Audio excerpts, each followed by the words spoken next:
for Vegeta to win. The first change would happen right after Vegeta and Nappa learned about the Dragon Balls. Instead of discussing their plans right away, Vegeta would likely be cautious enough to have them take off their scouters so Frieza can't overhear them. They then discuss their plans about using them to wish for immortality. The fight with the heroes then goes the same, up until the point that Nappa was about to stomp on and crush Gohan. Instead of Goku saving Gohan, he's a couple seconds too late, so Gohan is crushed and killed. Now, it could go either way on if this would be enough to cause Goku to go Super Saiyan, but for the sake of this timeline, I'm going to say it wouldn't be enough. Though, he would still get a boost in his power from the rage caused by seeing his son dead. Regardless, his fight with Nappa would go basically the same, but since he killed his son, he wouldn't go easy on him. So, when he eventually uses the Kaioken to stop Nappa from attacking Krillin, he would kill him instead of just paralyzing him. Goku then convinces Krillin to leave, as he leaves Vegeta somewhere else so that the heroes' bodies aren't harmed in the fight. After changing location, their fight goes the same up until Krillin returns, since he is alone this time. Without Gohan to get his attention, Krillin just tries to use the Destructo Disc against Vegeta while he was paying attention to Goku, but he still jumps above it. The Yajirobe then cuts off his tail, so he reverts to his base form. As usual, he then pummels Krillin and knocks him away. Afterwards, he goes to Goku and starts stomping and kicking him. With Gohan not there to stop him, and Krillin too far away to reach him in time, Vegeta would eventually kill Goku by stomping on his chest and crushing his heart. He then turns his attention to Krillin, as he starts to knock him around. He also unleashes a volley of energy blast on him, which he can't do much to resist. As he went to finish off Krillin, Yajirobe still came behind Vegeta and used his sword to slice his back. However, since Vegeta has more energy left, he would kick Yajirobe away. He then punches Yajirobe repeatedly, though he soon gets tired of this and kills him. Finally, he turns his attention back to Krillin, who can't even get up anymore. While he would start knocking Krillin around at first, he would soon decide to finish him off with a ki blast. Now that he has won, he collapses to the ground, as he uses the remote control to bring his space pod there. He then crawls and gets into it, as he then uses it to fly away. However, he briefly stops the pod above the Earth, as he decides to destroy the Earth like he swore to. So, he uses the last of his energy to use a Gallic gun, which destroys the Earth.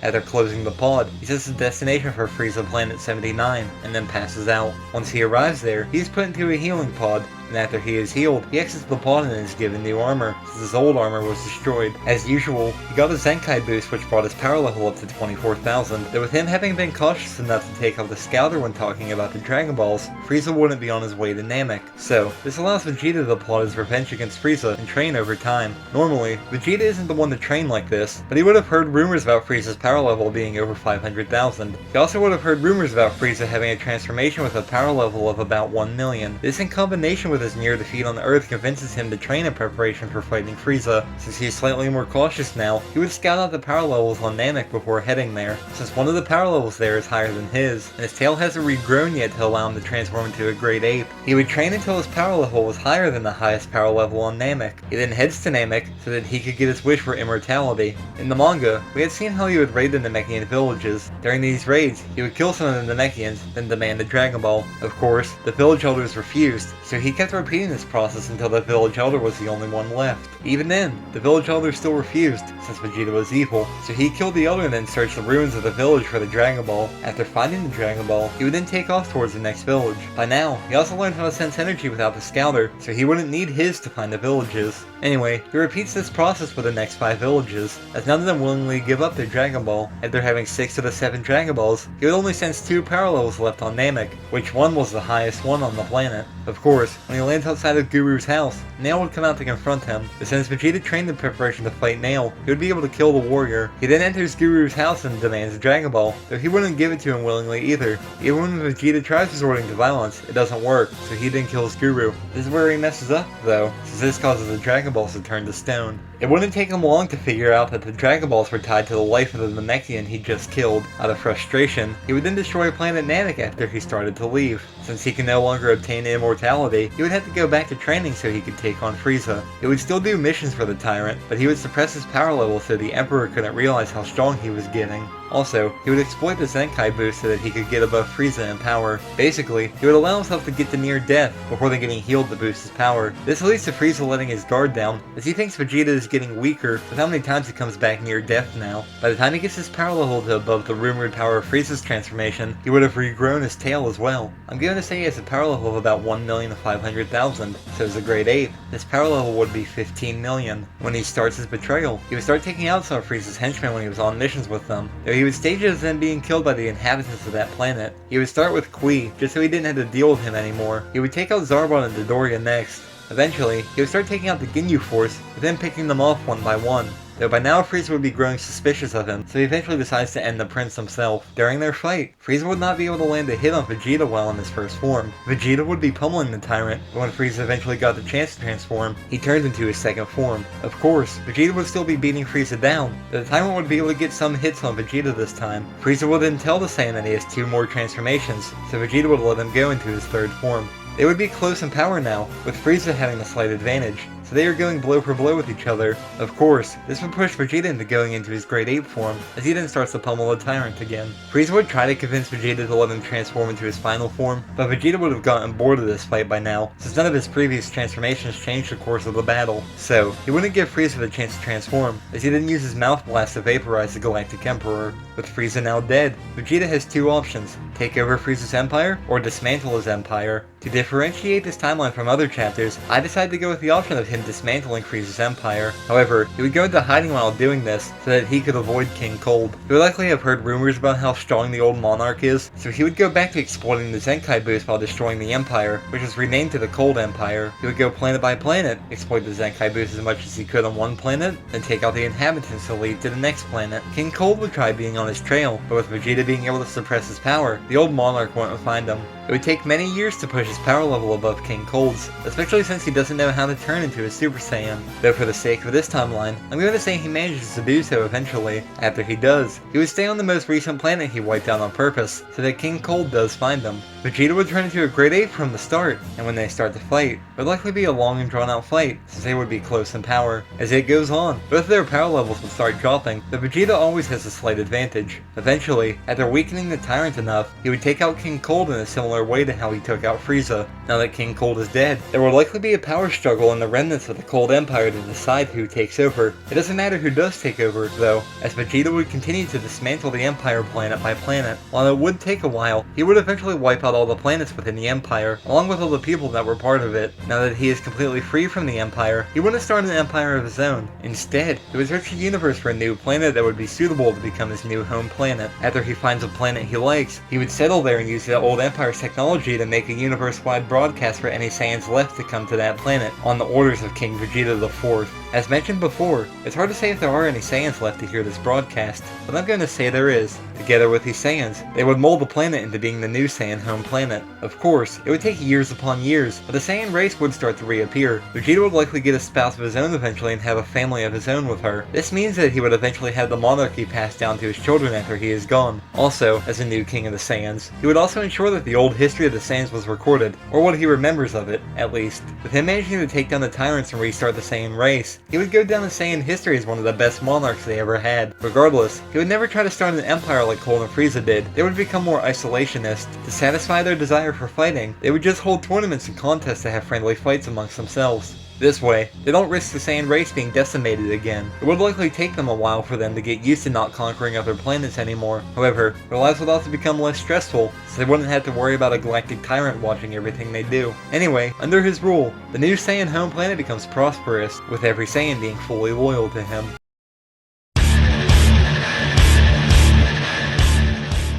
This is another joke chapter like the Raditz one, but this time it would be about Nappa becoming a Super Saiyan and going against Vegeta. Like with the previous chapter, the first change would be that they took off their scouters so Frieza couldn't overhear their plans. Other than that, their fight would go the same way it normally does up until Goku paralyzed Nappa. He still injures Nappa, but this time, he isn't paralyzed and can still stand up, but only barely, though he would still try to ask Vegeta for help, but the Saiyan Prince still tried throwing him into the air to kill him. However, Goku uses his Kaioken to be able to get Nappa out of the way. With Nappa and Goku back on the ground, Nappa would be shocked at first about what just happened, though after it starts to sink in that Vegeta betrayed him, his shock would begin to turn to anger. As lightning strikes around Nappa, both Goku and Vegeta would be confused about what was happening. The lightning strikes would get closer while the ground started to crumble at his feet, and he began to shake from rage. His head would begin jerking back, while his facial hair flashed from black to yellow. Eventually, he lets out a scream as his facial hair is now solid yellow and his eyes are a piercing blue. As his power level was about 7,500 in his base form, he would have a power level of 375,000 as a Super Saiyan. Regardless, he turned his attention towards Vegeta as he rushes the Saiyan Prince. Vegeta wouldn't stand a chance, as he starts to get pummeled by the Saiyan Brute for betraying him. It's likely that Vegeta would eventually make the artificial moon, so he turns into a great ape.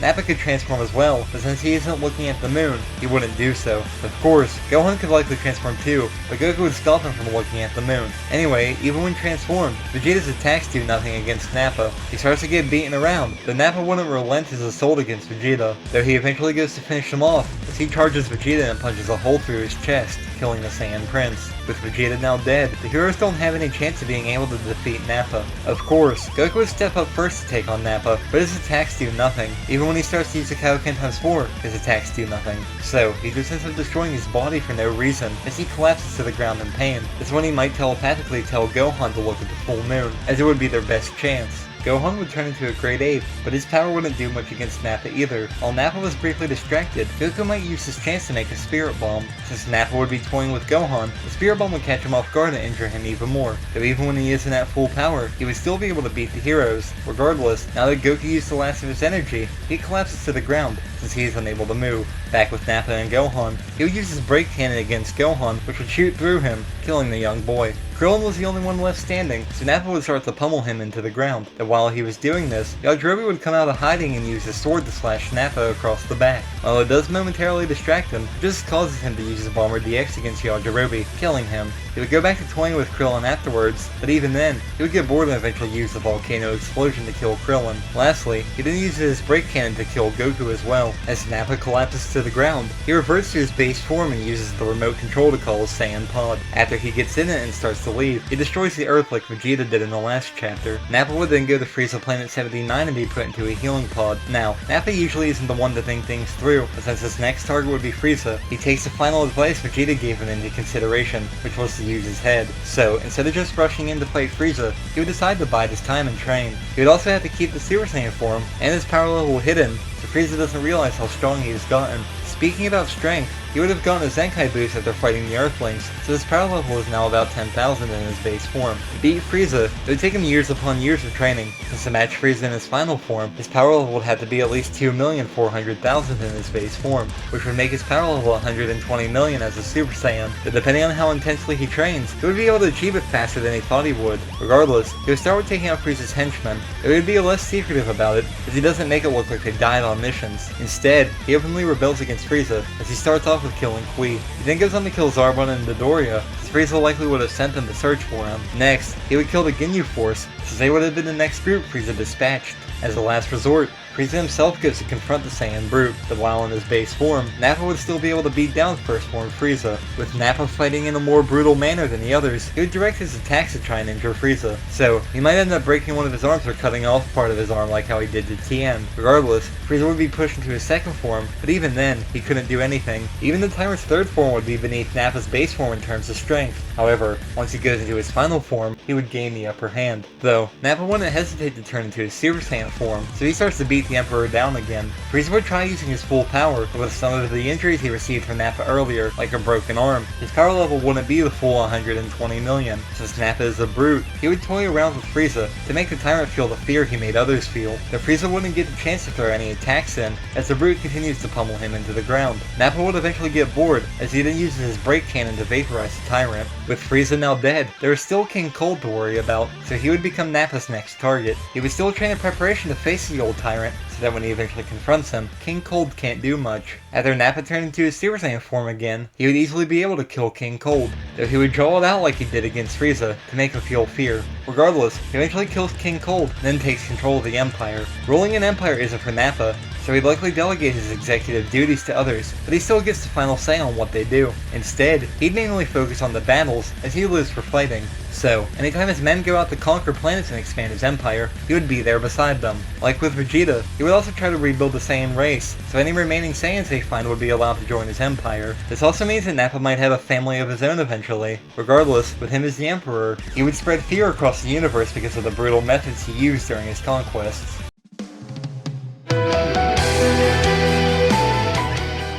While this isn't a joke chapter, I wanted to do a bonus chapter on what I think would have happened if Vegeta became immortal on Namek. The easiest way for this to happen is just by having Guru live slightly longer than normal. Dende was about to make a wish for Vegeta to be made immortal, but Guru died before he could. This time, he makes a wish for Vegeta to become immortal. Then when the Dragon Balls begin to scatter, this is when they turn to stone and fall to the ground, as Guru has now died. Regardless, Vegeta's fight with Frieza would start the same way, as Vegeta catches his fists. After a brief power struggle, Vegeta taunts Frieza to transform, so the tyrant complies. He then blows off his armor as he begins to transform. After turning into his second form, he would decide to target Vegeta first instead of Krillin. He only decided to do this since he was angry with Vegeta for stealing his wish for immortality and taking it for himself. So, like he did to Krillin, he charges at Vegeta and uses one of his horns to stab him through the chest. Frieza then throws him from his horn and into the nearby water. Gohan and Krillin then prepared to take on Frieza, but Vegeta then rose out of the water. They see the hole in his chest heal, as his power level rises as well. We don't know how a Saiyan's body works while immortal,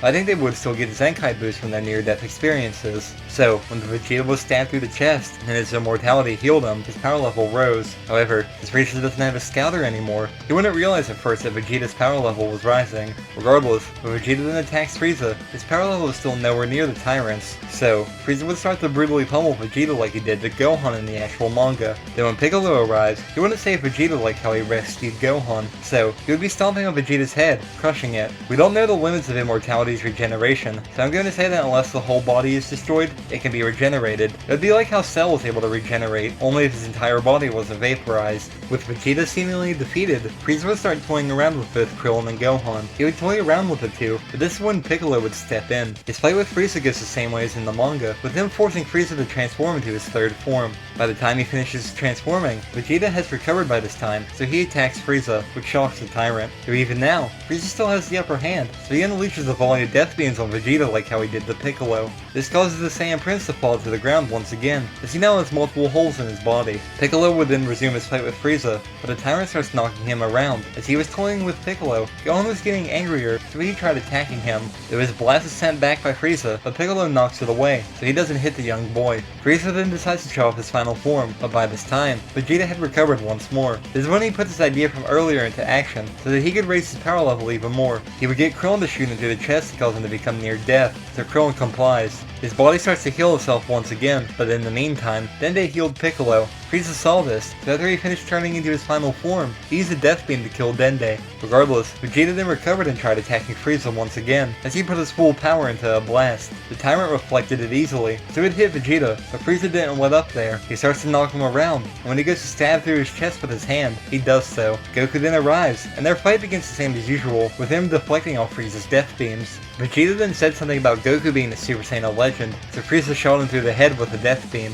Goku's fight with Frieza would then go the same, up until Goku was using the Kaioken times 20 against Frieza. After Goku collapses from the strain, Vegeta would have gotten up and kicked Frieza away. With all the times Vegeta has gotten near death now and recovered, he would essentially be matching Frieza, who is using half of his full power. Of course, Vegeta would be aggravating Frieza to no end, so the tyrant would use his Death Ball to try and take out Vegeta and the planet as well. While Vegeta was fighting with Frieza, Goku would have been in the background trying to charge the Spirit Bomb. Anyway, Vegeta would purposely take the brunt of the Death Ball as he struggles to send it back at Frieza. After he takes most of the attack, it dissipates before it could harm planet Namek. Though once the smoke clears, Vegeta would still be floating there, though he's in rough shape. Most of his body would have been destroyed, like how the final Flash destroyed a lot of Cell's body. Since Vegeta fell to the ground again, Frieza turned his attention back to Goku as he started pummeling the Saiyan around. Since Goku was still charging the Spirit Bomb, he wasn't fighting back as much.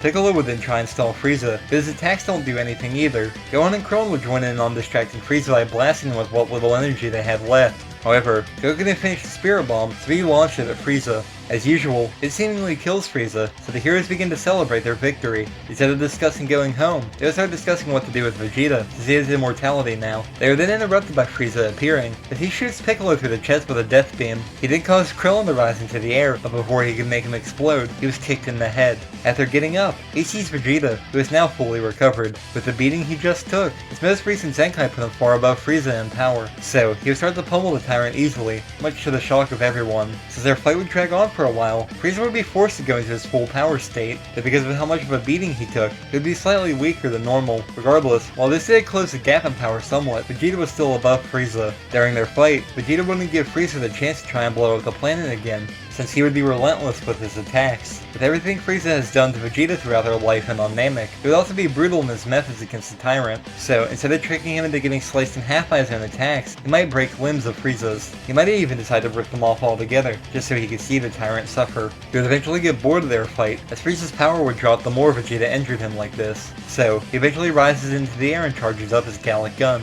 Frieza would fire a blast against this, but Vegeta would overtake the Tyrants, vaporizing him. He then returns to the ground, so he turns his attention towards the heroes. Since Gohan and them tried betraying him, he would prepare to fight them. Of course, Goku would try to talk him down from this, but it wouldn't work. So, Goku is forced into his fighting stance alongside the others. Vegeta would charge at him, as he's easily pummeling Goku. Out of desperation, Goku would have to use the Kaioken and potentially push it higher than ever. He would try pushing it to the Kaioken times 25, which would be destroying his body in the process, but he started to get some good hits in on Vegeta. Of course, it wouldn't matter much since his body would give out before Vegeta's. With Goku now lying on the ground, Vegeta starts to toy with and torture him for the humiliation he was caused on Earth. Though he is interrupted by Gohan attacking him, since he got a rage boost from seeing his father beaten like this. Krillin and Piccolo would join in on Gohan's assault, as they hit Vegeta between each other for a bit, though he soon regains his bearings, as he then easily dodges all their attacks. With him knocking them around, they would slowly get weaker, until they could no longer move as well. He then throws them on top of Goku, as he prepares to finish them all at once. He would fly up and charge another Gallic gun, which when it hits the crippled heroes, they are all killed.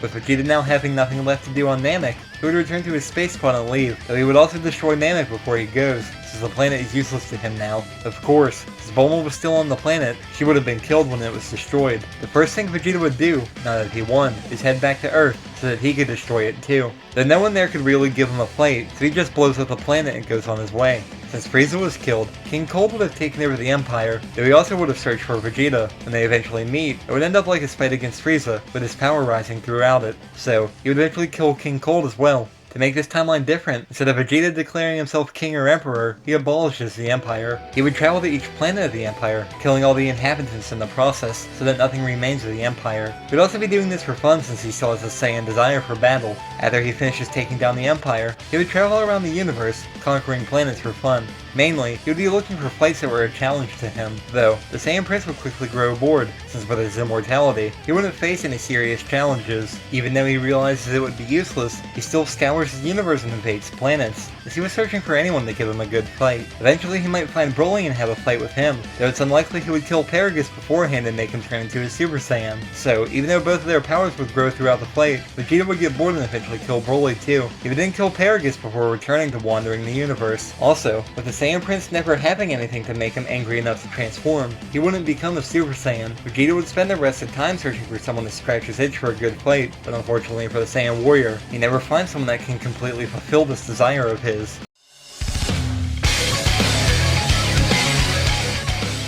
As another bonus chapter, I want to discuss what I think would have happened if Vegeta became a Super Saiyan on Namek. We start with Vegeta lying on the ground, once again beaten by Frieza, as Goku has just arrived on the battlefield. As Goku and Frieza start to fight, Goku still deflects all his death beams, though with Vegeta, the anger inside him would start to boil. Not only was he beaten to a pulp by the tyrant that enslaved him, but here he is being outclassed by Kakarot again.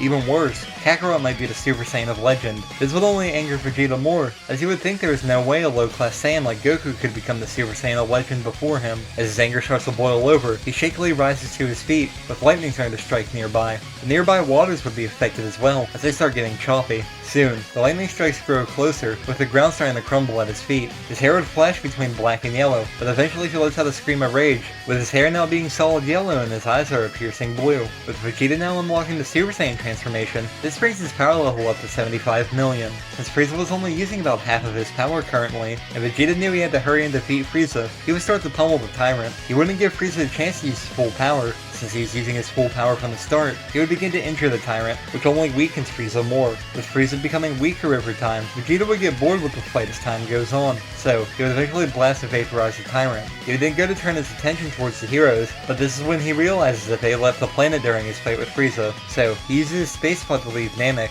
but he still destroys the planet. Since they realize they wouldn't have the power to deal with Vegeta, they decide to return to Earth and prepare for his arrival, since it's likely he'd chase them. Also, since Piccolo is alive, they would use the Dragon Balls to revive the people killed by the Saiyans. Of course, this wouldn't include Shotsu since he couldn't be revived by them again. This also means Tien isn't revived, as he chose to stay in the other world with Shotsu. Back with Vegeta, he would likely go to another planet and train too, as he might have realized that if Frieza used his full power, he could have lost. Though after training for a while, he would decide it is time to head to Earth. Once he arrives, he would still decide to battle the heroes, with him challenging Goku. He would be the one that could give Vegeta the best fight.